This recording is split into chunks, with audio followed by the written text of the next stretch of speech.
clauses are word groups that are defined by their having a subject-verb combination in them. Now, independent clauses are things that can stand alone as sentences. So, for example, the British are coming. This is an independent clause. It can be a sentence. It is grammatically complete, we say. Now, the other main kind of clause is a dependent or subordinate clause. Those words can be used interchangeably. Dependent clauses, subordinate clauses. These are word groups that, like independent clauses, have subject-verb combinations in them, but they cannot stand alone as sentences. So, for example, if we take the British are coming and we stick a that in front of it, we get that the British are coming, that the British are coming. Well, if that's what Paul Revere had shouted from his horse as he rode around, nobody would have known what he meant. I mean, it's not really saying anything. That the British are coming. That could mean it is impossible that the British are coming. It's not a sentence. It can't stand alone as a sentence. So that the British are coming, that's an example of a subordinate clause. Now, subordinate clauses have as a characteristic the fact that they function as if they had a part of speech, and in particular as if they were either nouns, adjectives, or adverbs. So subordinate clauses always act as if they were nouns, adjectives, or adverbs. So here, let's walk through those possibilities. First of all, let's look at subordinate clauses functioning as nouns. Now, I've begun here with a sentence here. Well, down here, let's look at a sentence that has no subordinate clauses in it, but will show us the most basic kind of sentence there can be. A Buick is a car, okay?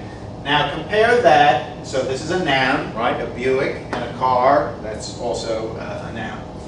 Now consider this more complicated sentence. What you see is what you get. Well, although there's a lot more words in there, it actually grammatically is very similar to this sentence, a Buick is a car. So is the verb. The subject here is a Buick, and the subject here is what you see. What is a car? A Buick. What is what you get? What you see is what you get. That's what. So what you see is a subordinate clause. It's functioning as the subject of a verb, and therefore it's a noun. I mean, that's what subjects are. Subjects are nouns. And here, what you get. What is what you see? What you see is what you get. That's what you see is. What is a car? A Buick is a car. That's what a Buick is. So what you get here, it's not the subject, it's the subjective complement, just as a car is, but it's functioning as a noun. So it's hanging together as if it were just one word. And that word would be a noun. Another example, I know that you lied just now. I know that you lied just now. So consider a substitute sentence. I know a secret. A secret, that's a noun phrase. Secret is a noun.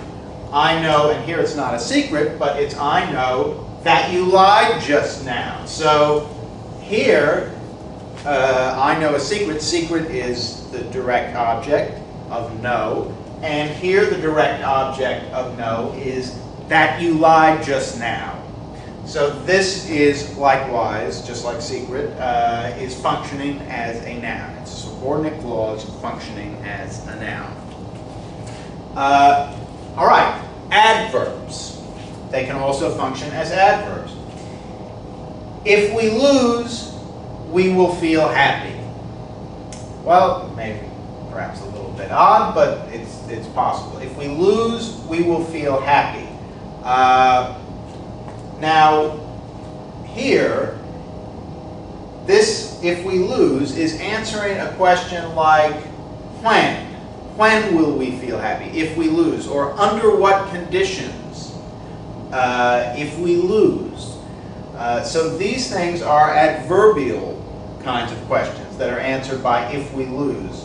And note also, another hint as to its being an adverb is that it's very mobile. Things that function as adverbs can move around quite frequently. So we will feel happy if we lose.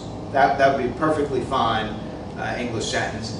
And it would still, if we lose, would still be an adverbial subordinate clause. So and of course it's a subordinate clause because it can't stand alone as a sentence. If we lose, that you can't put a period there, that wouldn't be the end. If somebody walks in the room and says, we lose, and then leaves, you will have a feeling that something has been communicated to you, right? He opens the door, he says, we lose, and he leaves. If somebody opens the door, comes in and says, if we lose, and then leaves, where are you? You don't know, it's not a complete sentence. Okay.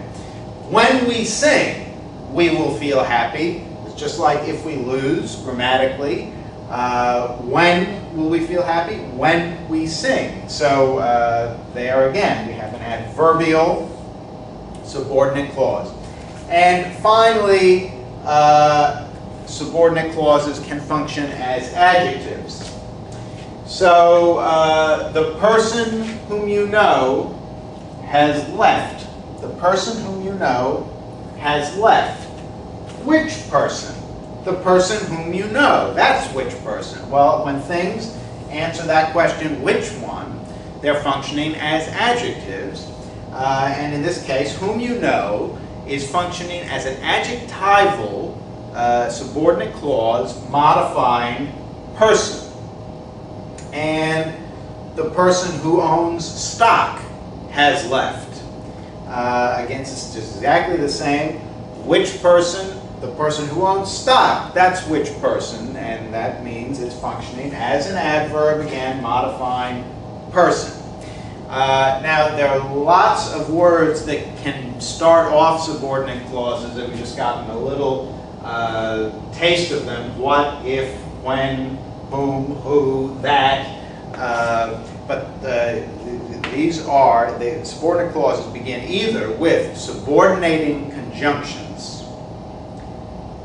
Easy to obtain a list of the most common ones, these are some, or relative pronouns or relative adverbs. But I don't want to get into all of that at once. But here are, anyway, the main things, which is that subordinate clauses function either as nouns, adverbs, or adjectives.